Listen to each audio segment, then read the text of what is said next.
ASM classes में आप सभी दोस्तों का स्वागत है। तो मैं आप सभी के बीच में फ्यूचर परफेक्ट कंटिन्यूअस टेंस लेकर आऊँ। इससे पहले कि अगर आप मेरे यूट्यूब चैनल पर नए हैं तो चैनल को सब्सक्राइब करना ना भूलें। ठीक, तो चलिए देखिए, फ्यूचर परफेक्ट कंटिन्यूअस टेंस की सबसे पहले जान लेंगे पहचान क्या होती है, और पहचान जानने के बाद अनुवाद कैसे करना। अगर फ्यूचर परफेक्ट कंटिन्यूअस टेंस के वाक्यों का वाक्य दे दिया जाए तो उसका अनुवाद कैसे करेंगे तो वही सीखने होंगे। चलिए देखिए, पहचान क्या होती है। इस टेंस के वाक्यों में काम का जारी रहना भविष्य काल में पाया जाता है और वाक्यों के अंत में रहा होगा, रही होगी, रहे होंगे, रहेगा, रहेगी, रहेंगे, रहूंगा आदि शब्द आते हैं। वाक्यों में काम कब से जारी है, समय भी दिया होता है।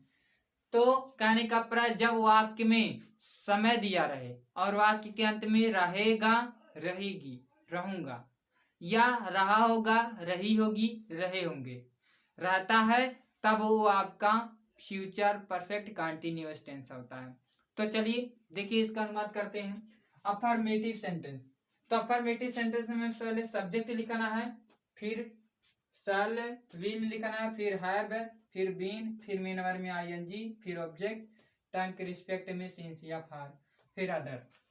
तो यहाँ आप देख सकते हैं, वह 2 घंटे तक खेलता रहेगा।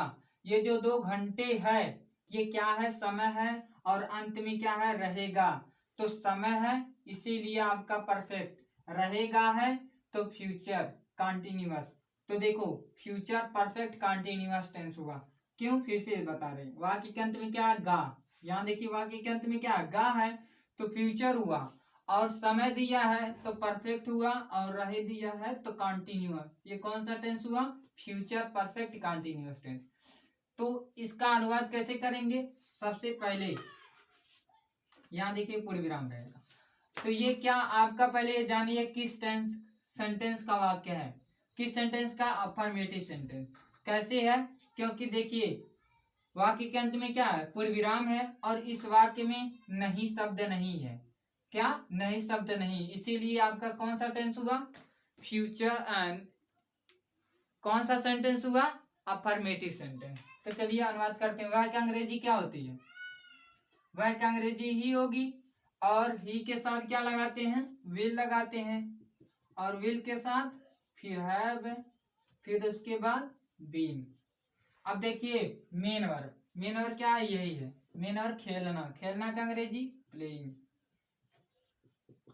फिर उसके बाद 2 घंटे, 2 घंटे का अंग्रेजी निश्चित नहीं है इसीलिए फार, फिर 2 का अंग्रेजी 2, घंटे का अंग्रेजी आवर्स। यही आपका अनुवाद होगा। ठीक, फिर से समझा दे रहे हैं, देखिए वह का अंग्रेजी ही, वह के साथ वे लगता है इसीलिए, और किसके साथ सा लगाना, आई, और वी के साथ क्या लगेगा, स लगेगा। इस बात को याद रखिएगा। यहाँ तो आई और वी तो नहीं है इसीलिए यहाँ सेल नहीं लगा। तो ठीक,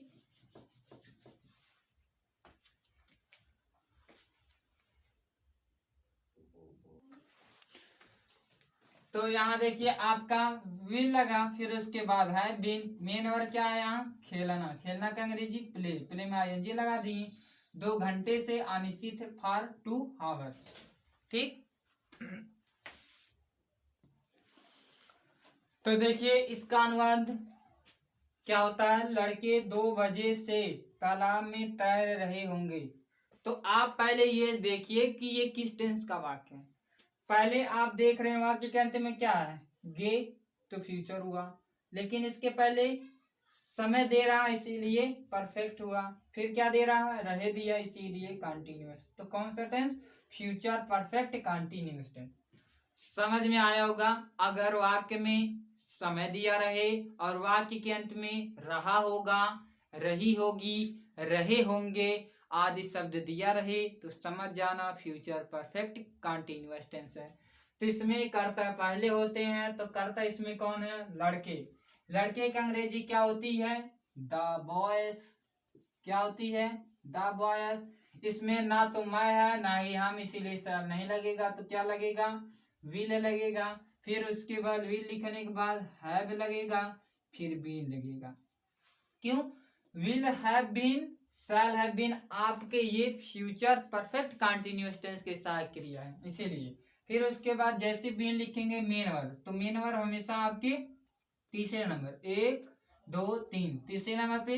अगर ऐसे रहेगा रहे तो दूसरे नंबर पे रहेगा। तो तैरना या तीसरे नंबर पे। तैरना का अंग्रेजी क्या होती है? स्विम। स्विम होती है तो इसमें आईएनजी लगा दिए, स्विमिंग। फिर उसके बाद तालाब में, इन द पॉन्ड। ठीक, यही होगा।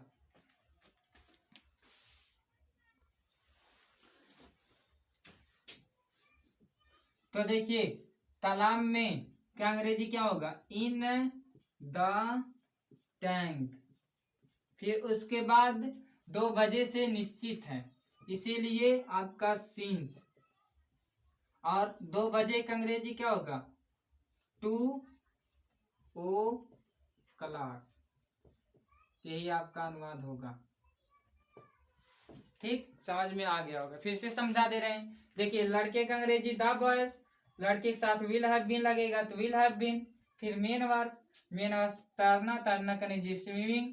तालाब में ऑब्जेक्ट है तो इन द टाइम, 2 बजे से सिंस 2 o'clock।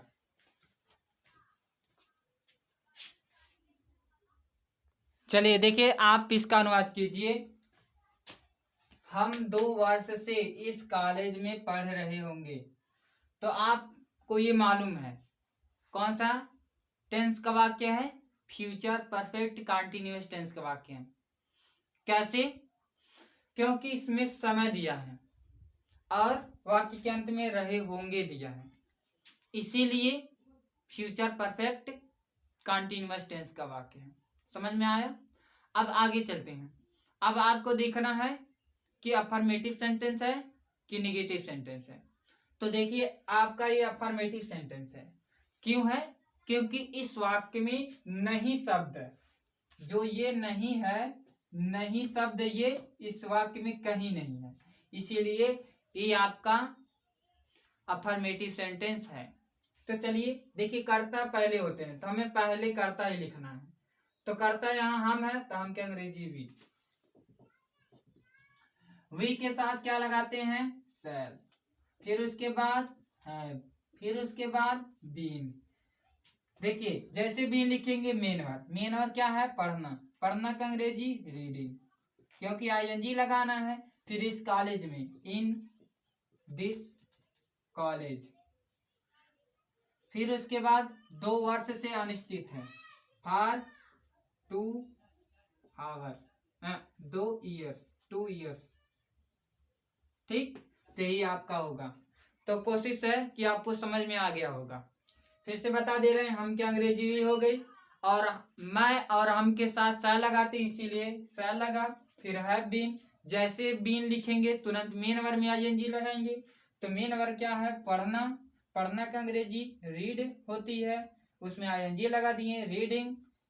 इस कॉलेज में, इन दिस कॉलेज, 2 वर्ष से, फॉर 2 ईयर्स। ठीक, समझ में आ गया होगा। तो इसका स्क्रीनशॉट ले लीजिए।